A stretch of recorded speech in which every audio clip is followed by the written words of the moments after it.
sepiro lawase bebasanmu mampir ngombe yen pondo donya sing kok karepe ning akhirat ora ana gunane ngibadah aja ditinggalke becike ayo dijalake ditampa ing ngarsa Gustine kanggo sangu besok tambe mburine waktu kita kuwi ana watese aja sembrono yen migunakake rasa pira cilakane dunya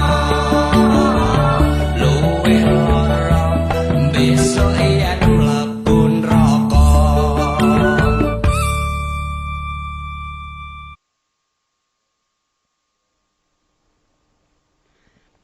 Bismillahirrahmanirrahim. Assalamualaikum warahmatullahi wabarakatuh. Alhamdulillahirabbil alamin. Wassalatu wassalamu ala asrofil anbiya'i wal mursalin wa ala alihi washabbihi ajmain. Asyhadu alla ilaha illallah wa la syarikalah wa asyhadu anna Muhammadan abduhu wa rasuluh. Allahumma sholli wa sallim wa barik ala Muhammad wa ala alihi wa ashabihi ajmain. Para bini sepuh, bapak-bapak, ibu-ibu, saudaraku sekalian yang bergabung dalam pengajian online MTA Jawa Timur, di mana saja berada, yang saya hormati, saya muliakan. Pertama-tama, marilah kita semua senantiasa memanjatkan rasa syukur kita kepada Allah Subhanahu wa taala. Zat yang telah menciptakan, telah memelihara, mengatur, menguasai jagat raya, bumi, langit, dan seluruh isinya. Karena dari barokah, rahmat, nikmat Allah lah kita dimuliakan. Karena kita sebagai Bani Adam, anak cucu Nabi Adam, sudah terpilih menjadi hamba Allah yang paling baik, paling mulia, paling tinggi derajat kedudukannya dibanding makhluk-makhluk yang ada. Apa saja yang di langit, di bumi sudah disediakan untuk kebutuhan, kepentingan kita bersama. Sehingga Allah Subhanahu wa taala berfirman yang artinya manakala manusia menghitung akan nikmat Allah, niscaya manusia tidak bisa menghitung saking banyaknya. Wa in tamutu nikmatallahi latuhsuha. Allah memberi karunia kenikmatan tiada tara. Allah tidak menghendaki apapun dari hambanya. Hanya Allah yang Maha Pengasih, Penyayang menganjurkan agar hamba itu hidupnya tetap mulia, tetap bahagia, tetap beruntung. Diturunkannya lah firman-firman Allah, kalam-kalam Allah untuk menjadi pedoman kita bersama.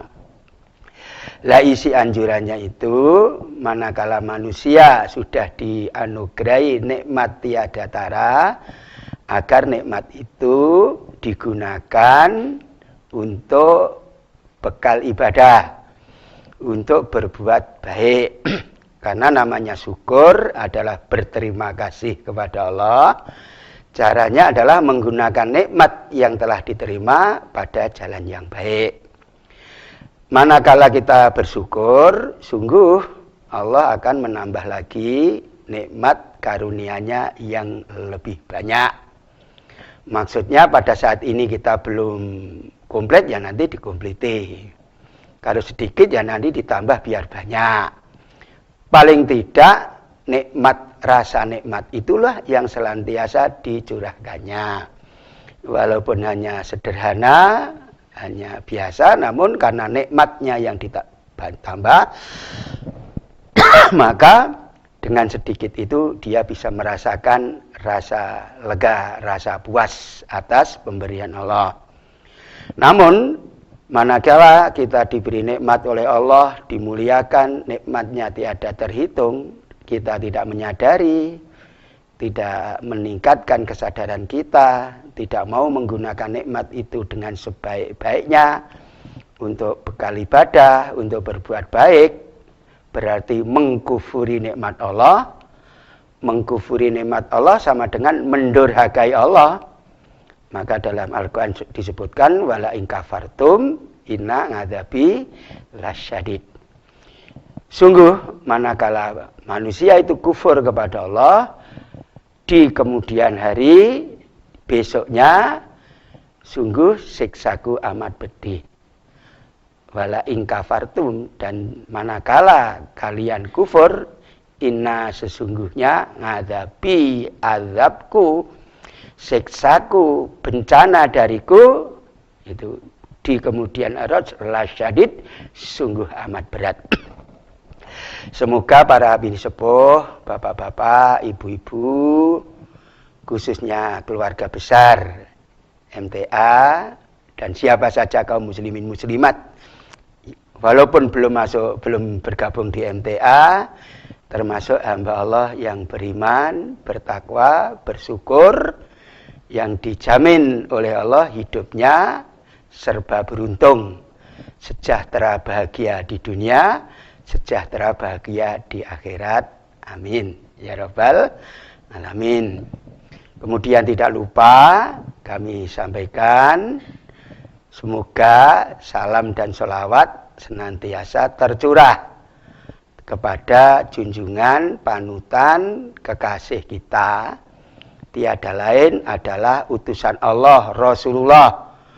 Kalau saya mengatakan Rasulullah, tiada lain adalah Muhammad Sallallahu Alaihi Wasallam.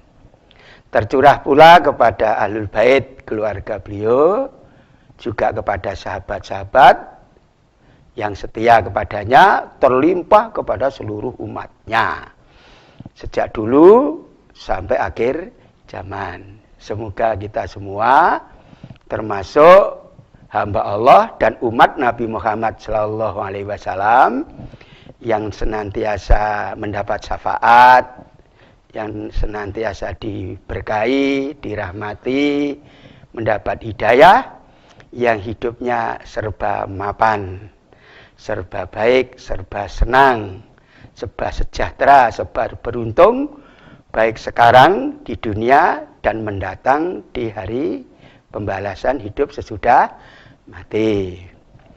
Alhamdulillah, malam hari ini saya berbangga, berbahagia karena saya ditemani Ustadz muda, itu termasuk anak saya, Mas Wahyu. Kemarin sudah menemani saya. Sebagaimana biasa saya sampaikan, kalau saya ini selalu digandeng, disertai dengan kaula muda, rasanya sangat nyaman. Nah, mudah-mudahan dengan bergaul dengan anak muda itu nanti juga kita bisa awet muda. Di samping itu bukan hanya itu, kalau nanti pemuda-pemuda itu giat untuk dakwah, mengembangkan Quran dan Sunnah, sehingga orang tua itu optimis. Karena saat ini satu demi satu yang memberi saya sudah dipanggil oleh Allah. Saya pun juga menanti kapan nanti dipanggil. Semoga karena kita itu mengabdi kepada Allah, kita itu selalu menjadi pelayan-pelayan menyampaikan firman Allah, semuanya nanti dirahmati, diberkahi oleh Allah. Untuk sore hari ini kami dibacakan dulu Pak Ustadz Wahyu, Qurannya surat Al-Baqarah ayat 274. Quran surat Al-Baqarah surat nomor 2 ayat 274. A'udzu billahi minasyaitonir rajim. Alladzina yunfiquna amwalahum bil-laili wan-nahari sirran wa 'alaniyatan falahum ajruhum 'inda rabbihim wala khaufun 'alaihim wala hum yahzanun. Orang-orang yang menafkahkan hartanya di malam dan di siang hari secara tersembunyi dan terang-terangan, maka mereka mendapat pahala di sisi Tuhannya. Tidak ada kekhawatiran terhadap mereka dan tidak pula mereka bersedih hati. Ya, Al-Baqarah 274. Ayat ini saya sampaikan karena kemarin beberapa kajian yang lalu juga saya menyitir satu ayat. Ternyata orang itu nanti bisa masuk surga itu tidak cukup hanya dengan salat, tidak cukup dengan zikir, maksudnya itu wirid, tidak cukup. Tapi orang itu bisa masuk surga harus berjuang. Dan berjuang itu tidak cukup dengan tenaga. Berjuang itu dengan harta dan jiwa. Agar nanti bisa sambung kajian kemarin dan kajian malam hari ini, tolong saya dibacakan dulu surat Ali Imran, surat yang ketiga, ayatnya 142. Ali Imran, ayat 142. Quran surat Ali Imran, surat nomor 3 ayat 142. Am hasibtum an tadkhulul jannata walamma ya'lamillahu alladhina jahadu minkum wa ya'lamas sabirin. Apakah kamu mengira bahwa kamu akan masuk surga padahal belum nyata bagi Allah orang-orang yang berjihad di antaramu dan belum nyata orang-orang yang bersabar? Ya, kemarin ini sudah kita bahas kan, Allah seolah-olah bertanya. Tapi pertanyaan itu sebenarnya bukan tanya untuk dijawab, jawabnya dengan sikap. Pertanyaan untuk memberi pelajaran. Karena rupa-rupanya orang itu baru ngamal sedikit saja sudah, wah saya sudah Islam bolos, saya nanti pasti masuk surga, wong saya sudah sregep wiridan, sregep ya salat. Ternyata Allah mengingatkan pertanyaan am khasibatum antadkhulul jannata, maka apakah kamu mengira, kamu di sini maksud kamu manusia, terutama orang yang mengaku beriman. Kalau ayat ini nanti lebih meruncing, ya ditujukan kepada kita, karena kita orang yang beriman. Apakah kita ini mengira, kata Allah, nanti akan masuk surga? Lah masuk surga itu ada konsekuensinya, ya. Ada hal-hal yang harus dipenuhi. Antara lain menurut petunjuk Allah, di situ sebutkan walama ya'lamillahu ladzina jahadu minkum. Padahal Allah belum mengetahui bahwa kamu itu termasuk orang yang jihad. Berarti syarat masuk surga itu antara lain juga jihad. Karena di situ disebutkan padahal belum nyata bagi Allah orang-orang yang berjihad. Nah, tentang jihad ini para ulama memberi penjelasan dengan berbagai macam. Antara lain Kementerian Agama menjelaskan jihad dapat berarti satu, berperang untuk menegakkan Islam dan melindungi orang-orang Islam. Ya, sebagai sahabat-sahabat dulu juga berperang karena diperangi. Itu. Karena diperangi, kalau namanya musuh itu kalau kita biarkan akan berbuat semena-mena. tandangi. Dan orang mukmin itu tidak pengecut, tidak penakut. Nyalinya gede. Karena mati dalam peperangan itu hidup, diberi rezeki oleh Allah. Namun ketahuilah, jihad itu tidak mesti perang. Perang itu kalau umat Islam diserang, diperangi. Lah kalau tidak ada yang memerangi, nah, kalau nanti memerangi orang Islam itu termasuk fusuk, fasik, membunuh orang Islam termasuk kafir. Maka kalau tidak ada orang menyuruh, jangan malah temannya sendiri. Ya, karena beda pemahaman, karena beda partai. Kadang-kadang itu tidak kenal bahwa orang Islam itu bersaudara, lepas imannya. Maka berperang itu manakala umat Islam diserang musuh. Kalau orang Islam diserang musuh, ya ini dadaku, mana dadamu? Maju tatu, mundur acur. Namanya perang itu. Maka namanya perang itu resikonya cili loro, gedene mati. Ya, sakit, payah, dan bisa mati. Tapi bagi orang Islam mati dalam peperangan bahagia karena mati syahid. Orang yang mati syahid itu dijamin masuk surga. Maka ketika orang-orang itu menakut-nakuti nyali orang Islam, "Hai orang Islam, takutlah, kamu nanti akan dimusuh orang bersekutu, dikeroyok," gitu ya. Apa kata orang mukmin zaman Nabi? Ya, inilah yang saya nanti-nantikan. Kamu jual, aku beli. Kamu nantang, aku hadapi. Ini dadaku, mana dadamu. Nah, berarti orang Islam itu takut. Maka jangan coba-coba ganggu orang Islam. Orang Islam tidak mau ganggu orang, kok ganggu. Nah, karena orang Islam itu mentaati aturan Allah. Aturan Allah itu kepada manusia itu sayang, tidak merangi. Maka perang itu kalau umat Islam diperangi, diserang. Ya. Kemudian yang kedua disebutkan jihad dapat berarti dua, itu memerangi hawa nafsu. Kalau orang itu sudah mengikuti hawa nafsu, ketahuilah hawa nafsu itu cenderung pada keburukan. Maka timbulnya huru-hara, timbulnya pertikaian ya karena tidak mau mengikuti petunjuk Allah Tuhannya, tidak mau mengikuti petunjuk Rasul panutannya, tapi mengikuti hawa nafsu. Ya.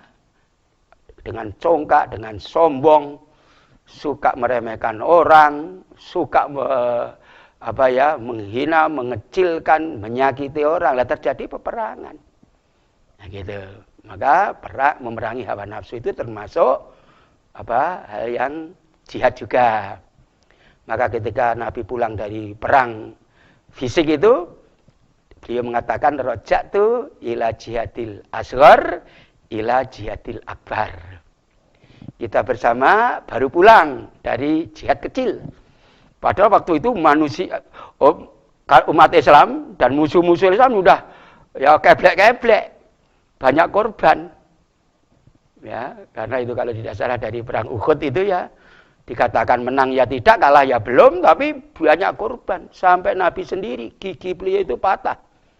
Kesayangan Nabi, paman Nabi Hamzah itu sampai dibelah dadanya oleh musuh, kemudian ambil jantungnya, darahnya diminum oleh Hindun, istrinya Abu Sufyan, karena benci yang keterlaluan. Itu sampai Nabi mengatakan, kita itu pulang dari perang kecil, akan menghadapi perang besar. Lah sahabat-sahabat agak terengah. Ini kita itu sudah, bahasa yang muda itu sudah habis-habisan. Tapi ini kok dikatakan perang kecil. Ya Rasulullah, bagaimana nanti nasibnya? Perang apa lagi nanti yang lebih besar dari ini? Nah gitu. Maka itu apa itu perang besar? Itu yaitu jihadun nafas. Roja'tu ila jihadil asghar minat jihadil asghar ila jihadil akbar. Kita baru saja pulang dari perang kecil, akan berhadapan perang besar. Lah sahabat bertanya, apa itu perang besar ya Rasulullah? Jihadun nafas. Perang besar itu pemerangi hawa nafsu, termasuk sore hari ini. Ya, saudara kita, Ustadz muda dari ini hujan. Datang ke sini kalau tidak merangi hawa nafsu tidak mungkin. Bukan di rumah nanti dolanan nekeran, apa-apa. Kerjaannya bertumpuk-tumpuk. Tapi kalau kena ingin masuk surga, ya harus berjuang, perangi hawa nafsu. Dan alhamdulillah diberi nikmat oleh Allah, punya mobil, punya dompet, ya. Itulah untuk perbekalan. Maka apakah kamu mengira kamu masuk surga padahal belum nyata bagi Allah bahwa kamu orang yang berjuang? Maka orang-orang yang dicelup dengan Quran tidak ada ya apa yang namanya itu diri kok dimanja-manjakan. Nanti kalau gemisan pilek gimana? Tapi kadang-kadang kalau nonton apa ya tonel hujan saja nekat, tidak punya payung wes sudah banyak seadanya. Nanti kalau lihat tonel bisa pilek, ora. Tapi kalau berjuang nanti takut, itu nyalinya kecil. Kalau orang yang seperti itu namanya belum jihad, karena jihad itu artinya sungguh. Lah merangi hawa nafsu itu perang besar. Karena hawa nafsu itu datangnya tidak bisa diprediksi dan tumbuhnya dari dalam dirinya sendiri. Kalau merangi musuh berkala. Gejala-gejala sudah ada, tapi kalau memerangi hawa nafsu datangnya tiba dan seumur hidup. Bahkan dalam surat Jasiyah itu katakan inna nafsa la amaratun bisu. Sesungguhnya hawa nafsu itu selalu selalu mengajak kepada keburukan. Maka kalau orang itu sudah mengikuti hawa nafsu, sulit untuk dituntun Al-Quran. Maka tidak berlebihan kalau Nabi mengatakan perang hawa nafsu itu jihad akbar. Maka termasuk penjelasan dari Kementerian Agama, jihad yang kedua setelah kita menghadapi orang yang memusuhi memerangi kita adalah memerangi hawa nafsu. Kemudian yang ketiga, jihad itu mendermakan harta benda untuk kebaikan Islam dan umat Islam. Ini adalah penjelasan dari Kementerian Agama Republik Indonesia. Maka mestinya nanti orang mukmin harus berjihad dengan hartanya, dengan apa? Harta bendanya, kekayaannya. Untuk apa? Untuk kemajuan, membela Islam, kemajuan Islam, agar orang-orang yang di pelosok-pelosok sana, di hulu-hulu sana itu bisa kenal Islam. Maka setelah kita diberi nikmat oleh Allah, harta, kesehatan, waktu, ya kita gunakan untuk jihad, untuk berdakwah. Nah, dakwah itu disebutkan di situ adalah mendermakan harta benda untuk kebaikan Islam dan umat Islam. Maka alhamdulillah setelah kita ini dijalab oleh Al-Quran, walaupun kita itu sangat butuh dengan harta, kadang-kadang kebutuhan sudah jelas di mata kita, tapi uangnya belum nyekel, itu saja kita masih tenang-tenang saja. Ya kita ya mengangkat yang menurut kemampuan saja, tidak apa ya punya ya keinginan-keinginan yang di luar kemampuan. Namanya anaknya sudah sekolah, ini sudah wayah kuliah, padahal uangnya baru sulit dicari. Ya kalau memang mampunya baru SMA ya tidak apa-apa. Nanti ya biar sekolah sendiri kalau dia punya uang. Tidak usah rumahnya dijual untuk kuliah, lah terus mulianya ngendi. Nah, gitu ya. Maka yang namanya sukses itu tidak mesti harus apa ya akademisnya melejit, punya banyak titel, tidak itu memang ya bagus. Orang itu kalau bertitel itu ya bagus, namun ketahuilah yang paling mulia di sisi Allah adalah yang melaksanakan perintah Allah, menjauhi larangan Allah atau bertakwa. Maka orang yang berjihad itu mesti mengeluarkan harta dan tenaganya untuk kepentingan Islam, untuk kemajuan Islam dan kaum muslimin. Kemudian penjelasan yang keempat, yang nama jihad itu ya memberantas yang batil, menegakkan yang hak. dari penjelasan Kementerian Agama Republik Indonesia. Memberantas yang batil, menegakkan yang hak, bukan kita datang di tempat-tempat maksiat, kita obrak-abrik, bukan gitu. Dalam Islam itu diajarkan ibda' binafsik. Mulailah dari dirimu sendiri. Maka mestinya ya kita sendiri tegakkan yang hak dari diri kita. Kita sudah bisa menegakkan ya nanti istri, anak, cucu kita. Nanti anak, cucu, istri ya saudara-saudara kita terdekat.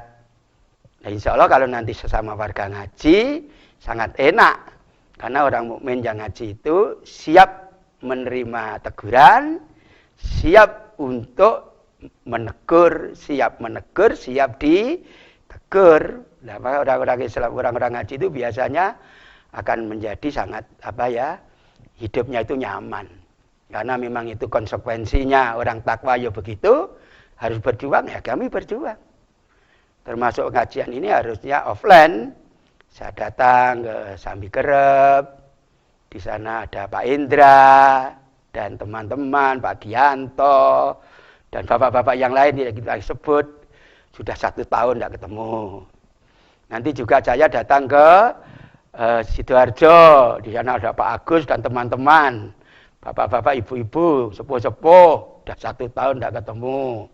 Ke Kembang Kuning, ke Sambi Kerep, tadi ke Madura, bahkan ke daerah-daerah.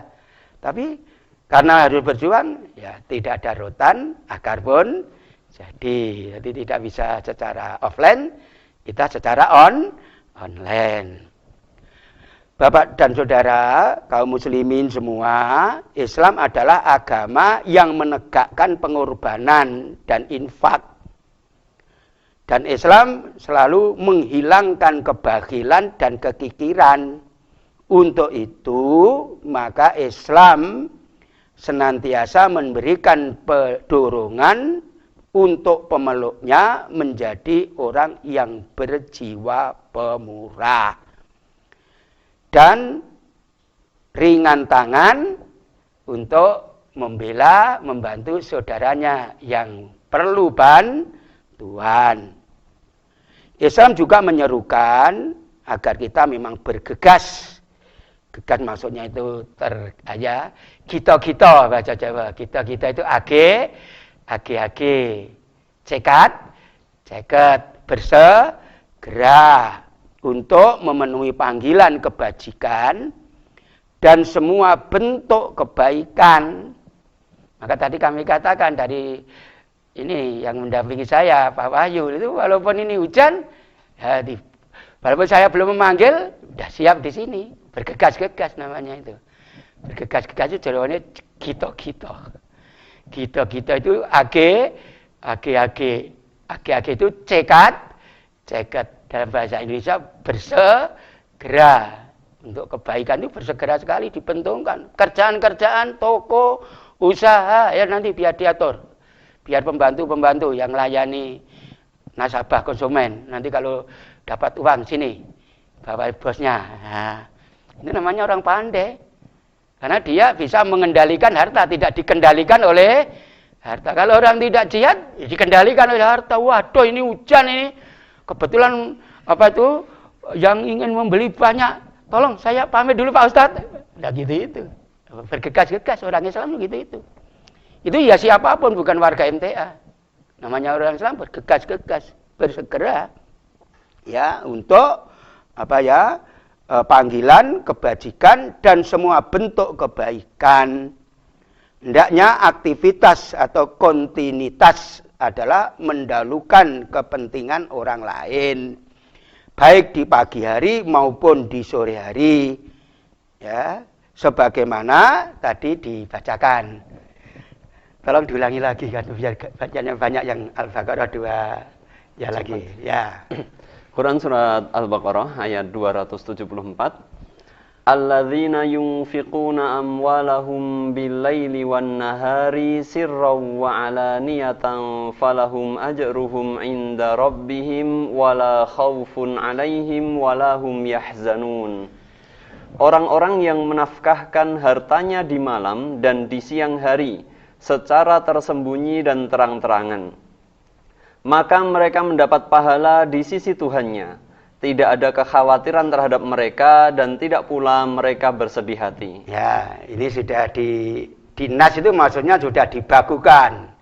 Merupakan garis mati yang tidak berubah. Sejak ayat ini turun sampai sekarang, bahkan sampai akhir zaman. Bahwa orang-orang yang beriman, alladzina yunfikuna amwalahum. Orang-orang yang beriman adalah orang yang mendermakan, menginfakkan, atau membelanjakan. Itu. Amwalahum, harta-harta mereka. Harta itu, amwal itu harta. Harta kekayaan yang berupa rezeki. Termasuk tadi sandang, pangan, papan, rezeki, harta benda. Nah, itu supaya diinfakkan, ditanjake, digunake. Karena apa? Harta itu hakikatnya itu bukan hak milik, tapi hak guna pakai. Maksudnya hak guna pakai itu kita lahir tidak membawa harta. Kita lahir tidak bawa Innova, sekarang punya Innova. Nanti mati, Innovanya tidak dibawa. Innova saya kesayangan Pak Ustadz, akan saya bawa nanti ke kubur. Wah, saya mendem wegah. Apalagi duduk ke semono gedene kuwi, walau dibayar ya wegah. Enggak mau. Nah, maka lahir tidak membawa harta, sekarang punya harta, mati tidak membawa harta, maka harta itu hak guna pakai supaya digunakan. Maka orang yang pandai, semakin tambah harta itu semakin bahagia. Tapi orang yang pandir, semakin kaya, semakin susah. Karena apa? Harta harus dijaga. Tapi kalau ilmu, menjaga kita.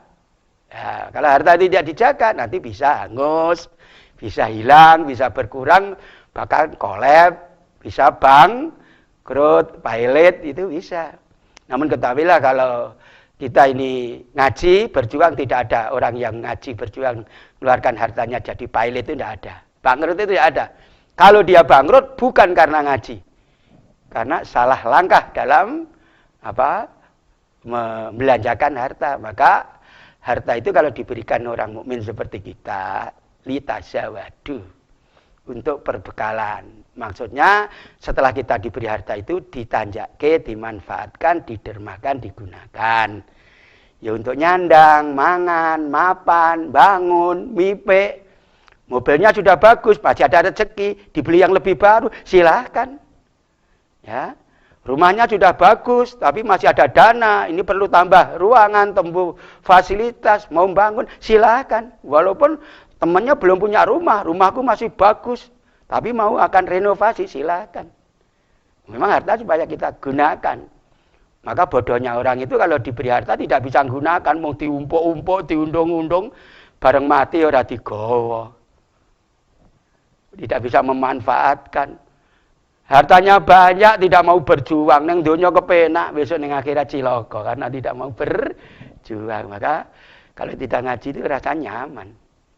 Baru ketemu gini saja mendengarkan penjelasan ini sudah mendapat suatu support, apresiasi.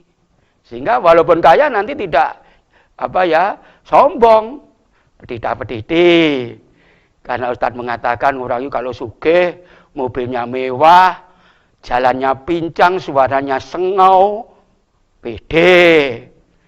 Ya, keluar mobil tutup jelep gitu, dengklang-dengklang, nyedai bakul duren, ngatakan, "Ih, bicaranya sengau tidak jelas." Baru penerjemah sopirnya. "Mas, bos iki ngomong apa itu?" "Iki durene regane pira?"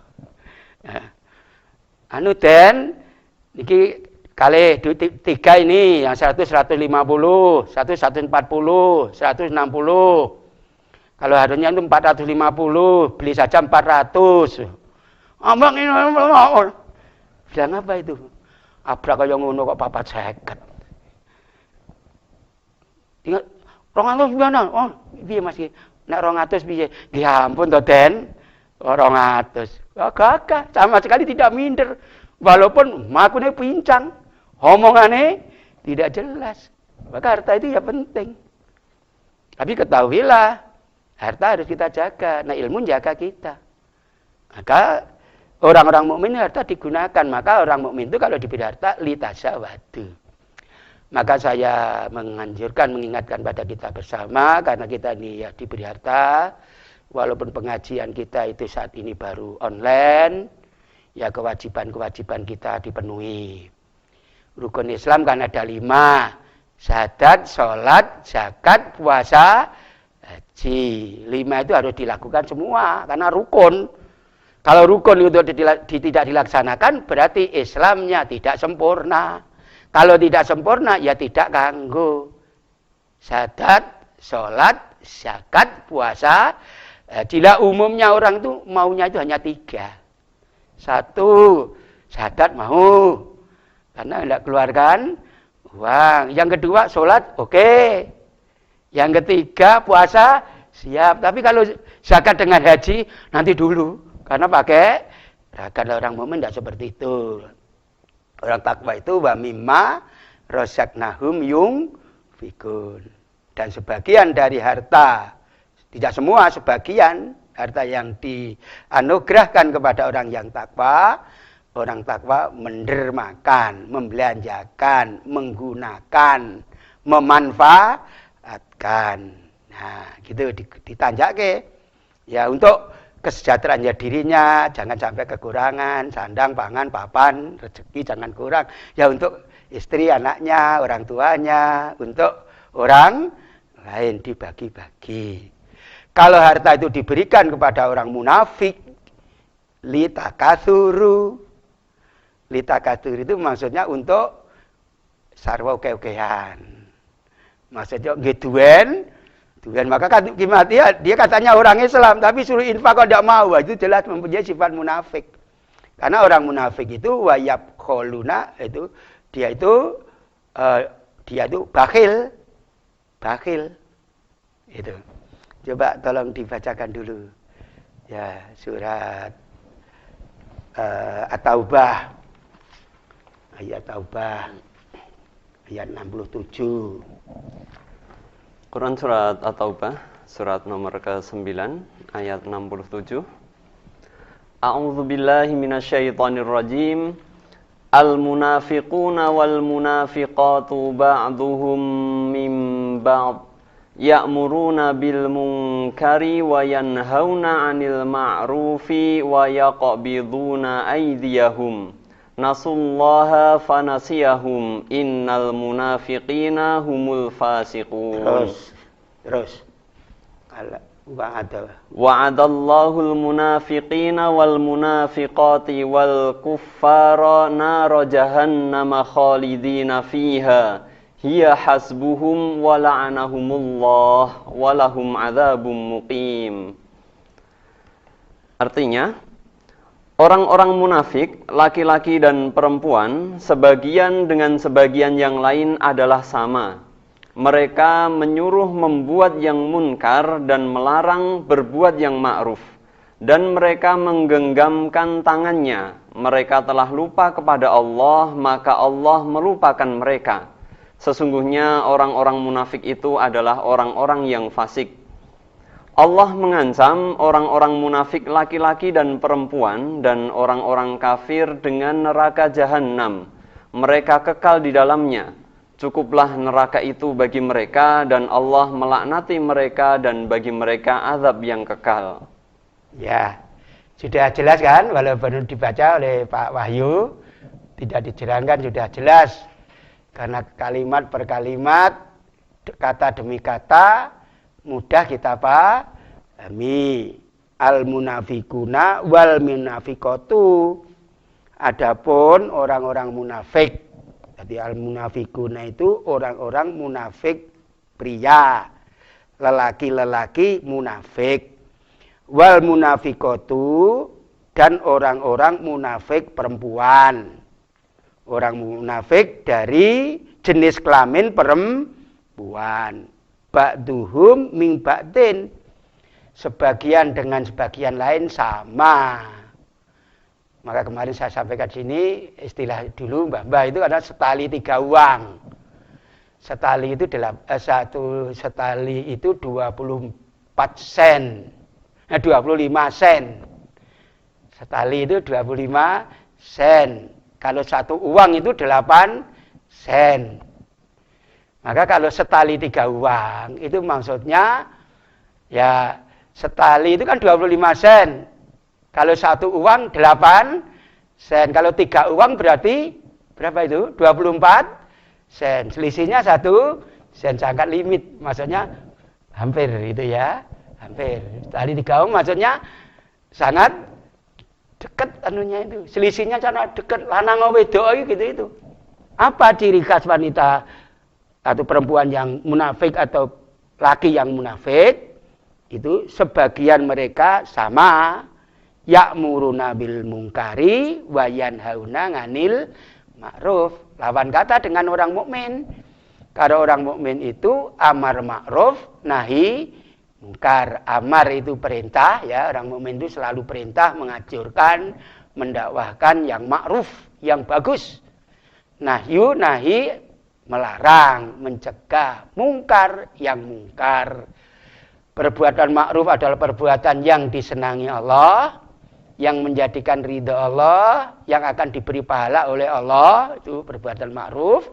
Perbuatan mungkar, perbuatan yang dibenci oleh Allah, yang melanggar ketentuan, aturan Allah. Lah orang-orang mukmin amar ma'ruf nahi mungkar. Tapi orang-orang munafik amar mungkar nahi ma'ruf. Ini berseberangan. Padahal namanya orang-orang munafik itu tata lahirnya ya Islam. Padahal malah udah haji. Wah, kadang-kadang pakai sorban.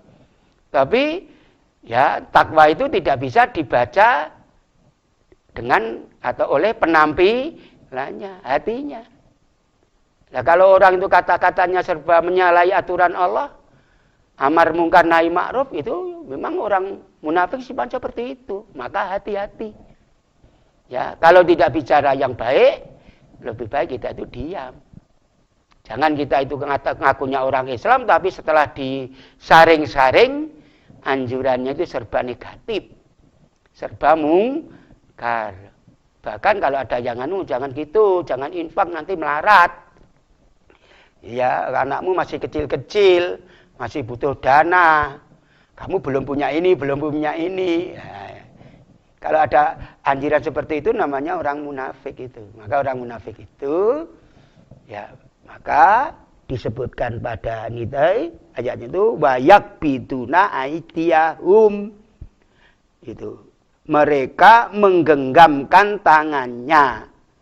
Dalam penjelasan Kementerian Agama, menggenggamkan tangannya alias kikir. Tidak mau mendermakan hartanya, gitu ya. Ya siapa orangnya tidak senang dengan harta? Orang edan senang gak ada duit, gak ada harta ya. Apakah orang sehat? Ya, maka kalau diajak infak itu, gitu ku mie ayam enak, omong so infak. Ya, enak mie ayam ya beli ya, tidak ada larangannya. Tapi kalau tidak infak, lah besok modal apa? Maka orang-orang munafik itu kalau diberi harta, litakaturu, duen, sulitnya setengah mati kalau diajak berjuang. Apalagi udan, apalagi harus keluarkan dana. Namanya pengajian itu kalau tidak ada teh ya nggo piye, lambenya kecut. Harus sediakan teh dan sebagainya. Tapi alhamdulillah Allah saja yang memberi. Setiap kegiatan mesti sudah disediakan. Karena kita nanti butuh ngelak ya sudah siap minuman dari rumah. Nanti teman saya ada sisan tak cangking ke sisan. Dan tidak ada orang weweh kok jadi menjadi miskin, tidak ada. Weweh itu wuwuh. Wong weweh suka derma itu wuwuh. Rezekinya sempulur. Maka ibu saya sudah umurnya 9 bulan lebih. Itu memberi nasihat saya, Le, ya bahasa Jawa saya. Kalau pun dia apa-apa iki digunakake seneng bantu wong. Aja kaya kae lho, wong kok cetil. Wong ki nek cetil jane iki sugih ning dadi melarat. Ya, tapi kalau orang itu dermawan, jane wong pas-pasan. ya jiwa besar. Sugih karena bisa menolong orang. Nggih, Mbok, siap. Ya gitu. Padahal dia sudah sepuh. Sudah sepuh. Saya kalau ngindak itu sedang dilus-lus, dipijeti, wis pokoke dijaga kesehatane, aja tugas rono-rono, iki jane kabeh lagi padahal dia itu sudah udur. Dibantal saja tapi mboten Mbak kula nek siaran ngenten ngomah mawon, tapi teko mriki-mriki. Ya. Karena ya walaupun dia sakit kan dengar berita ini jare kae wis mati, jare kae wis mati. Bagi kita mati itu di tangan Allah. Tapi kalau mati karena berjuang, mati syahid, tidak usah khawatir. Tapi bukan berarti kita mikir pengen mati ya ora. Khairunas man tolang umruhu wa khairu ngamaluhu. Sebaik-baik orang itu yang panjang umur tapi baik berbuat. Tanya lah nek iso iki umure dawa, ngamale becik sing akeh gitu ya. Lah orang-orang munafik itu menggenggam tangannya alias kikir. Maka nasullaha fanasiyahum. Mereka orang munafik itu lupa kepada Allah. Lupa kepada Allah maksudnya lupa akan perintah-perintah Allah, lupa akan larangan-larangan Allah. Lah kalau Allah nganjurkan harta itu juga didermakan. Orang-orang yang menginfakkan hartanya malam dan siang secara bersembunyi-sembunyi maupun terang-terangan, mereka akan mendapat pahala dari Tuhannya. Lah pahala itu ya bisa diterima besok di akhirat, tapi di dunia ya sudah kita bisa rasakan. Maka tidak ada tadi orang nolong orang, ya tidak ada. Kalau warga MTA kaya kemudian hartanya berkurang bukan karena ngajinya, salah pengelolaan. Kadang-kadang tidak penting dipentingkan. Pernah terjadi ya, di suatu daerah itu, dia minta uang pada suami. Suami, ini loh, mancingnya sudah bocor, aku minta uang. Saya kebeli ke pasar sana. Ya, ini ada nanti, kalau pancinya bocor, gimana untuk masak? Kompornya ya kena air. Ya, ini ada uang. Setelah sampai di pasar itu tidak beli manci tapi beli baju. Karena di situ ada promosi-promosi, Mbak, ini bajunya bagus. Warnanya ini oranye, sulit dicari loh ini. Pupung ada, Mbak. Kalau kamu beli ini nanti bisa cantik seperti Nyonya Cino, Mbak. Akhirnya tidak jadi beli panci, malah beli baju. Mau baju nggih liwat. Nah, begini itu. Yang menjadikan bangkrut ya seperti itu. Ya bagus memang begitu itu. Memang namanya ya pasar. Dia punya pendirian. Minta uang pada suami untuk beli panci, jadinya beli baju. Lah itu kalau nanti diterus-teruskan, titenono, orang laki hasil berapa saja habis terus. Karena tidak bisa mengelola. Nah, maka kalau dia jadi melarat bukan karena dia infak. Infak berapa? Hanya sebagian.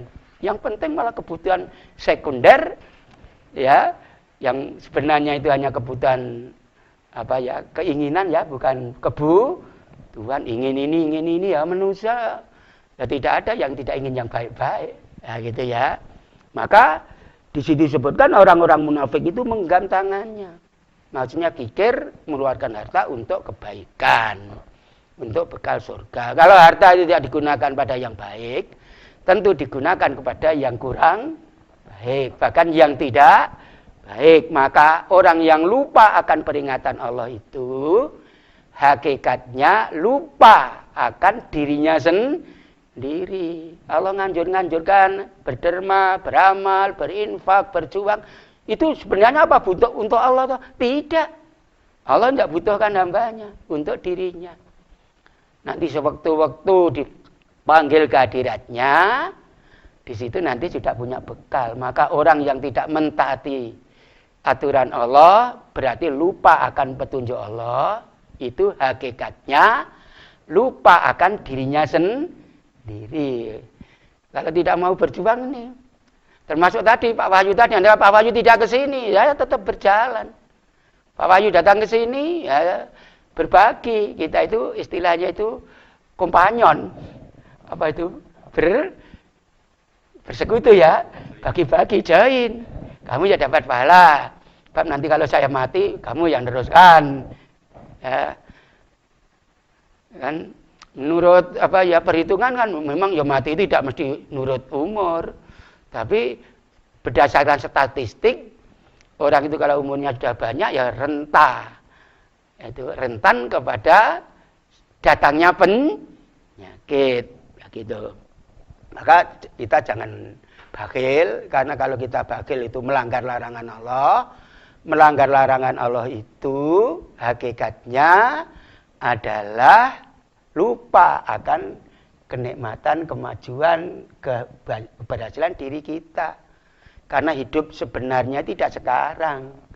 Tidak ketika dalam perut ibu, tidak sekarang, tidak besok dikubur, tapi hidup sesudah mati itu hari pembalasan. Jauh-jauh Sang Maha Mulia, Sang Maha Pencipta, Maha Kasih Sayang itu sampai detil kepada hambanya diberi pelajaran-pelajaran.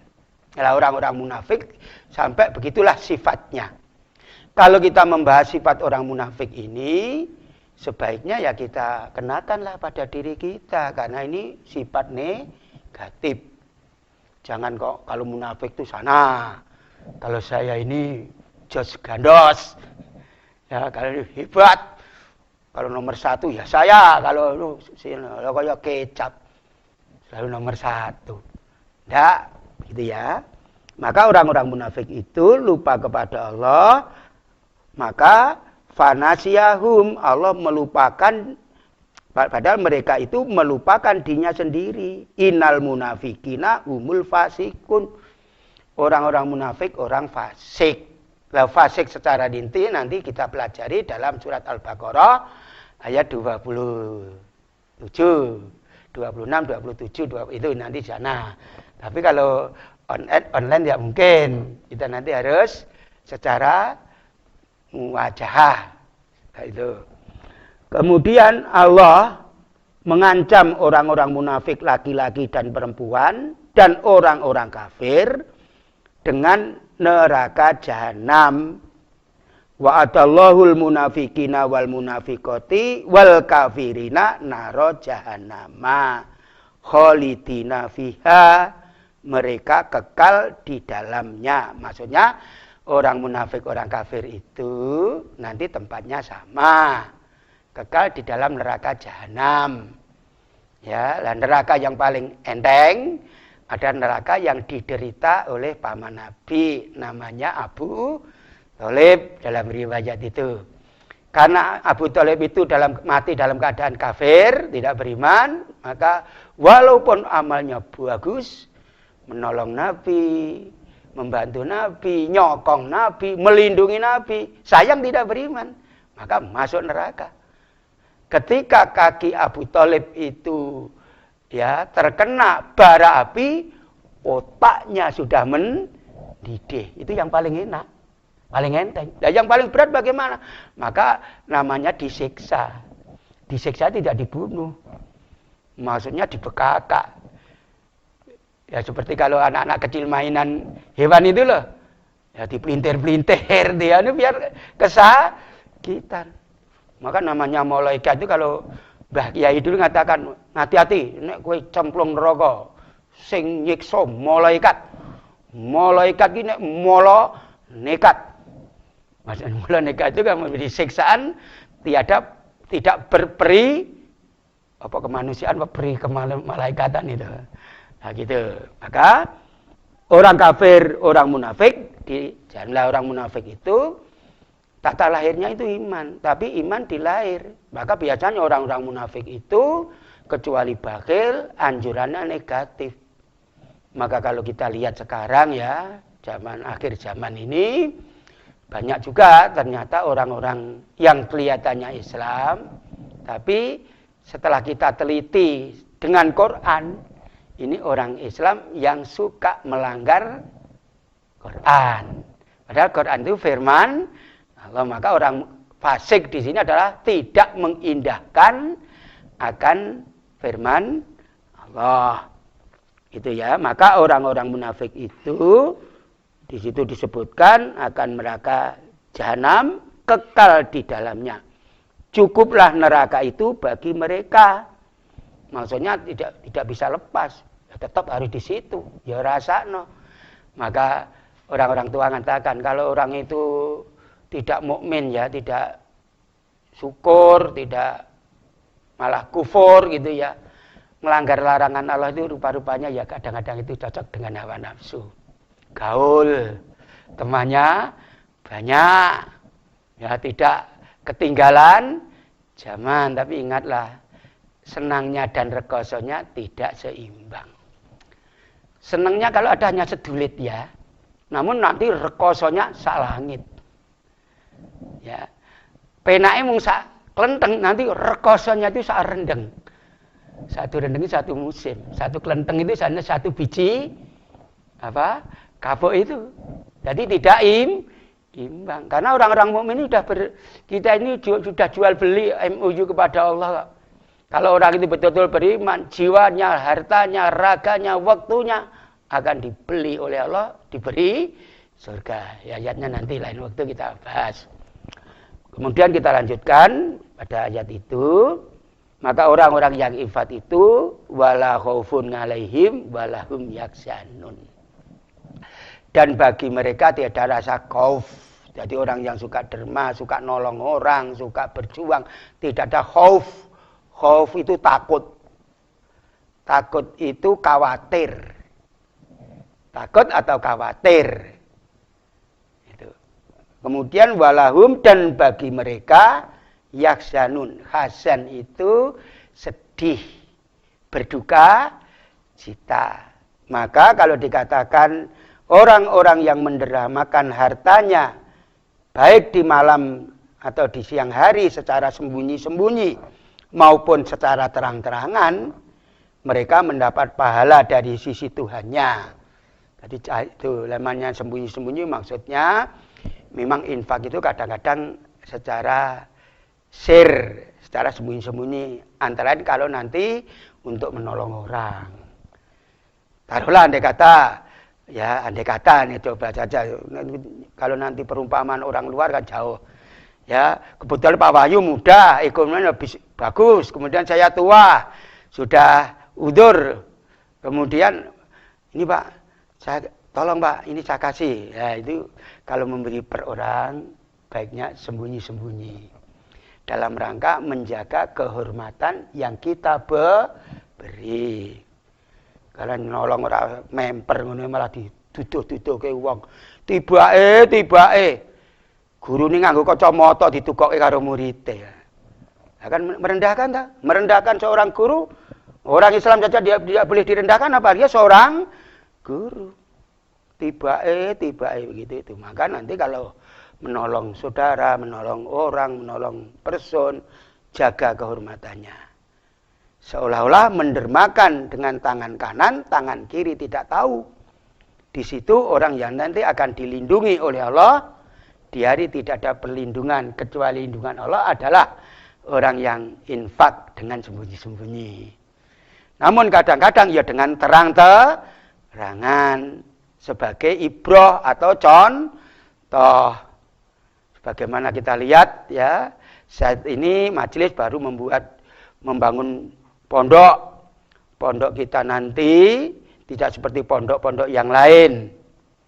Maka terutama bahasa Arab, bahasa Inggris aktif. Tidak bisa ngomong bahasa Arab, tidak bisa ngomong bahasa Inggris fluent. Karena nanti kalau hari ini bicaranya bahasa Inggris kok minta dengan basa Jawa, sing dimintain nasi tidak mudah ngomongan itu. Harus bahasa Inggris, harus bahasa Arab. Otomatis kalau tidak ingin keluar ya harus bahasa Arab. Kalau tidak bisa bahasa Arab pada hari ini dengan bahasa Arab kok bahasanya bahasa Indonesia, ora dilayani. Omong apa? Wong hari ini ada hari bahasa Arab. Pakistani, maka nanti kuliatul mu'alimin itu ya hafal Quran, mengamalkan ini yang nanti menjadikan rahmat Allah turun dari atas, tumbuh dari bawah. Nah, maka kita tidak silau walaupun titelnya banyak sains, bahkan bisa menerangkan cakrawala, planet-planet secara detail. Tapi kalau tidak tahu aturan agama, untuk apa di akhirat tidak berguna. Tapi kalau ilmu Allah berguna. Maka orang-orang yang memahami ilmu-ilmu Allah tidak silau dengan sains-sains bahwa di lain matahari kita, di sana juga ada matahari, juga menerangkan magma, Gunung Merapi, Gunung Semeru, gunung macam-macam detail. Tidak tahu itu tidak masalah, tapi kalau tidak tahu agama bermasalah. Nah, maka orang-orang infak itu, orang yang menginfakkan hartanya itu nanti hilang rasa takut. Takut miskin, takut sakit, takut mati. Lah kan dikata mati sewaktu-waktu sudah siap, Pak. Tenaganya, hartanya untuk bekal, tak takut dan tidak bersedih hati. Maka ketika orang mengatakan innalladzina qalu rabbunallahu tsumastaqamu tatanazzalu alaihimul malaikatu alla takhafu wala tahzanu. Dan orang-orang yang mengatakan Tuhannya Allah kemudian istiqomah setia tuhu di dalam melaksanakan kewajibannya, maka jaminan Allah akan menurunkan para malaikat memberi support, memberi apresiasi. Ala takhafu, kamu jangan takut menghadapi kemiskinan, kemelaratan, takut menghadapi sakit, takut menghadapi mati. Jangan kamu bersedih hati, bergembirilah, sudah disediakan surga oleh Allah karena amalmu sesuai dengan kehendak Allah, perintah Allah. Itu namanya istiqomah itu, dan bersedih hati. Itu ya. Satu hal yang perlu diingat, bahwa seorang muslim harus sederhana dalam memenuhi tuntutan dirinya.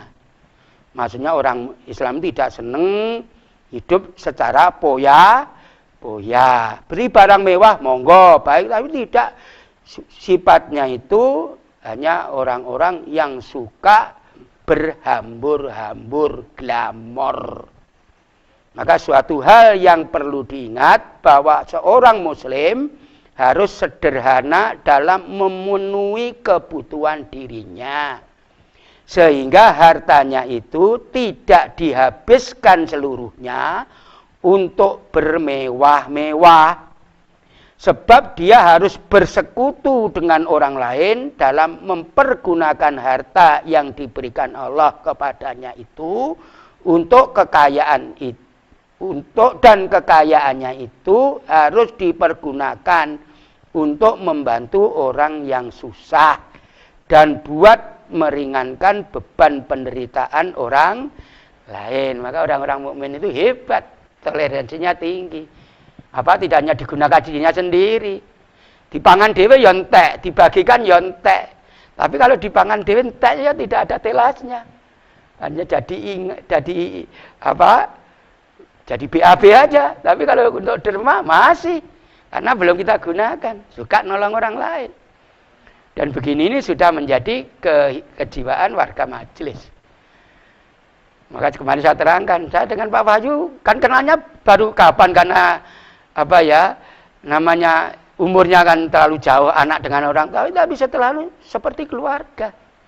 Kok bisa begitu? Ya karena satu, untuk cocok, pandangan hidupnya itu cocok. Tidak hanya dengan Pak Wahyu, dengan semuanya sama, gitu ya. Nah, maka di lain itu, kekayaan itu haruslah dipergunakan untuk membantu orang-orang yang susah dan buat meringankan beban penderitaan orang lain. Rasulullah sallallahu alaihi wasallam bersabda, "Ya ibna Adama, innaka intabdulil fatla khairun laka wa intum sikhu sarun laka wala itu tulamu ngala kafafin wabda biman tangulu wal yadul ngulya khairun minayati sufla." Hei anak cucu Adam, maksudnya manusia, bahwa engkau berikan kelebihan hartamu itu kepada orang lain. Maka namanya berderma infak itu ya kalau kita sudah cukup. Kalau kita sendiri belum cukup, maka tidak kewajiban. Jadi kelebihan-kelebihan. Kalau kita cukup, apa sih kebutuhan manusia itu? Sandang, pangan, papan. Sebenarnya orang hidup itu kalau sudah punya sandang, pangan, papan, sudah cukup. Maka kalau sudah nyandang, pangan, papan, itu ya kelebihan untuk kebutuhan orang lain. Atau ya, wahai anak cucu Adam, bahwa engkau berikanlah kelebihan hartamu itu kepada orang lain. Adalah lebih baik bagimu, dan jika kamu simpannya, maka itu adalah jelek bagimu. Maka tadi kalau orang-orang munafik itu diberi harta itu litakasuru, mung disimpen-simpen. Duen itu jelek bagimu. Gitu ya. Jangan engkau abaikan orang yang membutuhkan itu. Dahulukan orang yang menjadi tanggunganmu. Ketahuilah bahwa tangan yang di atas itu adalah lebih baik daripada tangan yang di bawah. Tangan yang di atas maksudnya suka memberi. Tangan di bawah maksudnya suka memintalah. Kepada siapa kita harus berbuat baik? Dahulukan orang yang menjadi tanggunganmu. Ya, siapa menjadi tanggunganmu? Mungkin pakmu, mbokmu, istrimu, anakmu, itu dicukupi dulu.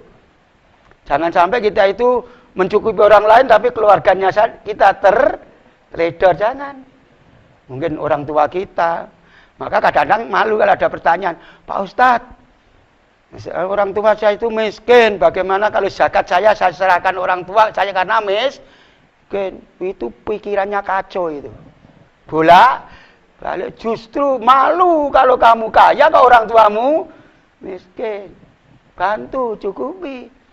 Walaupun kamu itu memberi bapakmu, ibumu, itu ada pahalanya. Jangan sekarang wong tua ya, gendang mati sisan malah le. Tidak ada orang tua, tidak ada kamu. Kamu memberi ayahmu, ibumu itu dapat pahala. Ini penting no.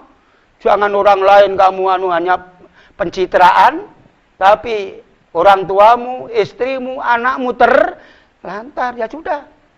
Dirimu dulu, keluargamu dulu, orang tuamu dulu, anakmu dulu, cucu-cucumu ada ndak yang terlantar? Baru. Ya, itu namanya ada skala prioritas.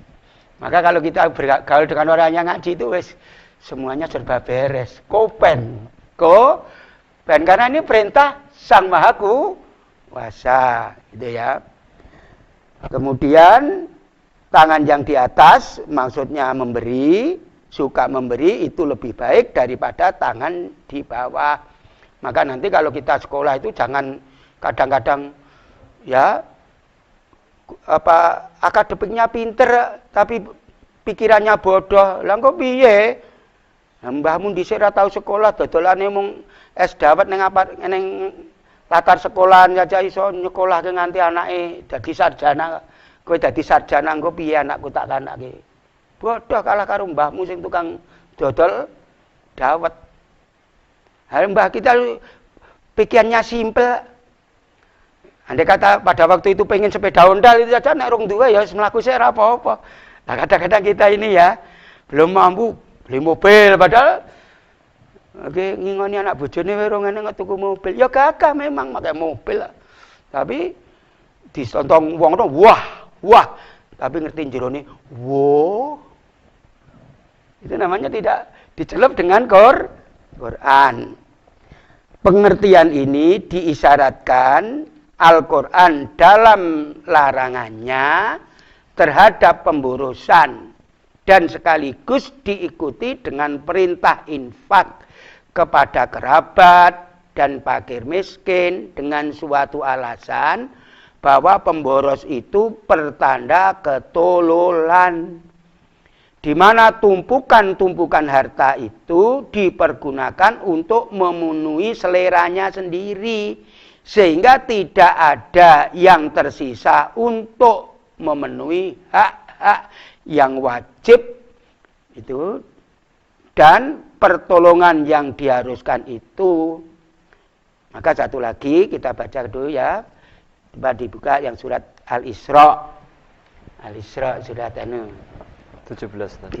ayatnya 26-27. Quran surat Al-Isra surat nomor 17 ayat 26 dan 27.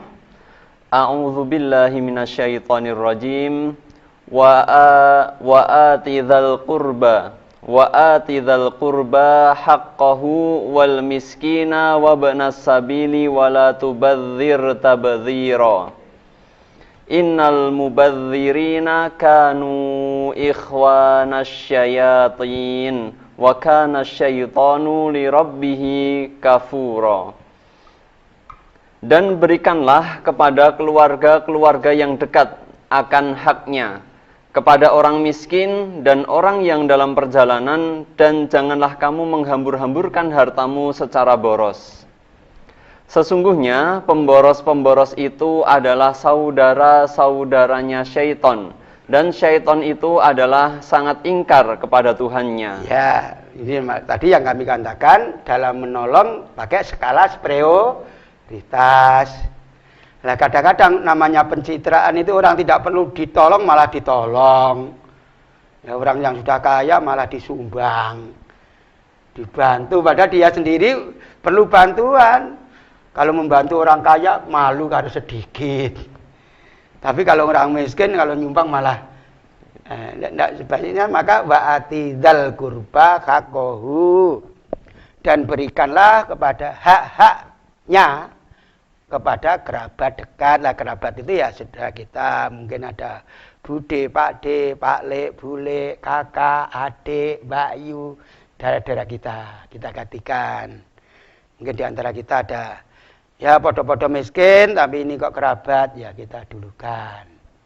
Tapi ingat, menolong itu juga mendidik.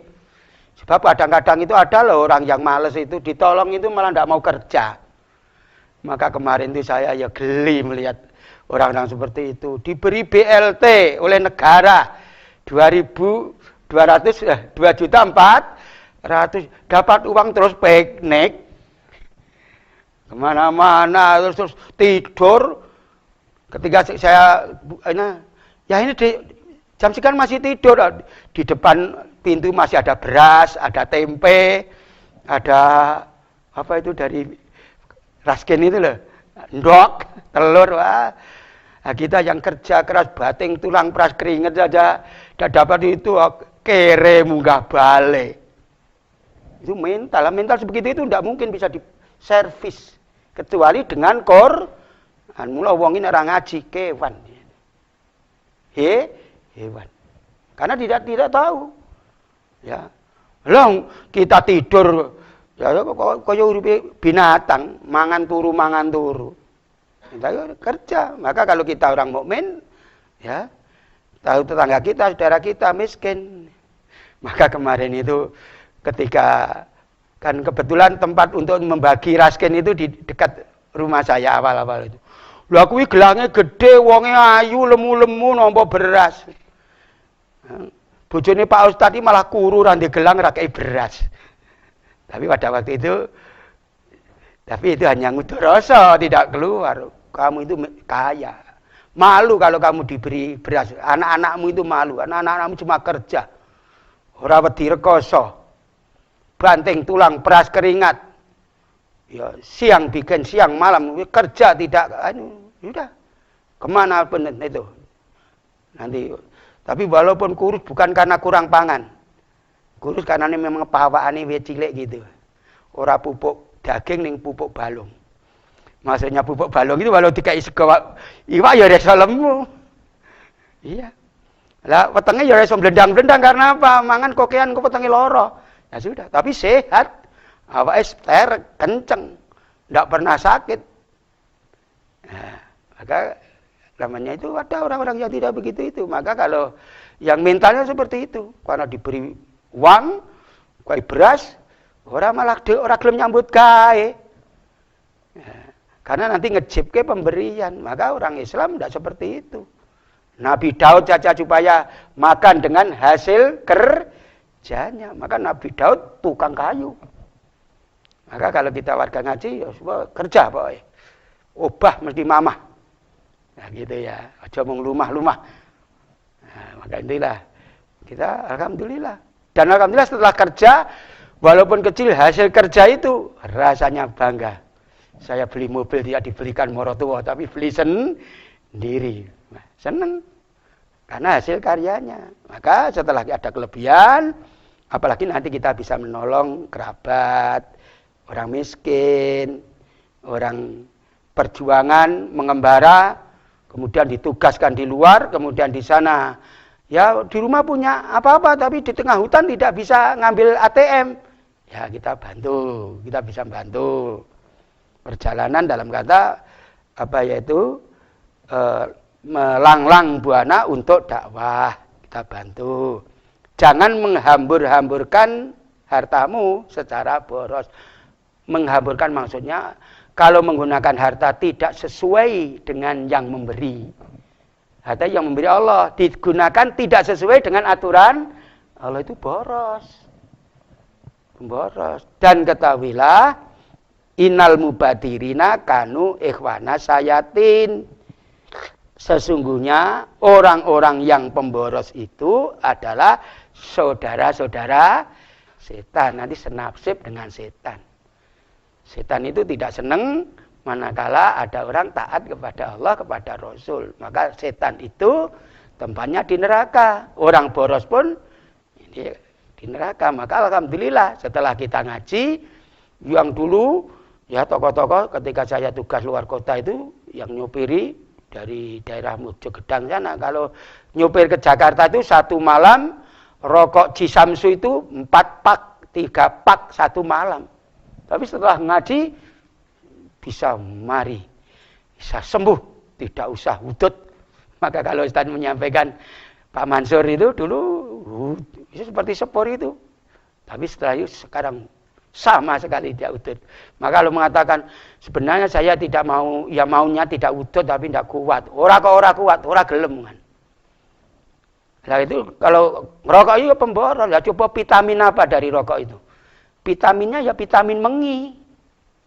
Vitaminnya ya vitamin ambune apek. Vitaminnya nanti ada nikotin. Ya gitu itu. Maka kebetulan ini sing kena Covid ya sing mengi-mengi itu. Nah, ada ya. Maka inilah pemboros itu temannya setan. Demikianlah yang bisa saya sampaikan. Rupanya sudah cukup panjang untuk malam hari ini. Salamnya Ustadz kepada kita semua. Waalaikumsalam. Kemudian bagi saudara kita yang saat ini sakit tidak bisa hadir, mari kita doakan semoga Allah memberi kesembuhan untuk semuanya. Allahumma sfihim, Allahumma sfihim. Saudara-saudara kita yang biasa nyemak bersama namun sudah dipanggil mendahului kita ke hadirat Allah alias sudah meninggal dunia selama 1 minggu ini, mari kita doakan.